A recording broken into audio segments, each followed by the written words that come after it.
হক্কানি পীর খুঁজে নিবেন। আমার মাওলা বাবার হাতে এখন পর্যন্ত জাইয়াস লাইনে দাঁড়াইয়া কেউ 5 টাকা দিতে পারছে? শুধু কি তাই, এই আল্লামা গাজী শেরে বাঙ্গালা রহমতুল্লাহ আলাই যার রওজা মুবারকের জন্য 10 লক্ষ টাকা অনুদান দিয়েছেন। সুবহানাল্লাহ। আরা তো খোয়াল এত বড় খারাপ না বালা, তবে আর পরবর্তী জেনারেশন খোয়াল আরো বেশি বালা।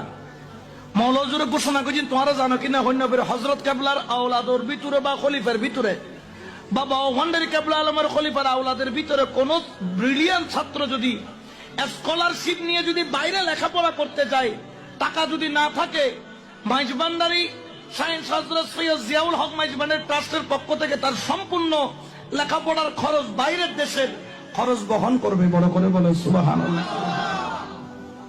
আর কিন্তু তো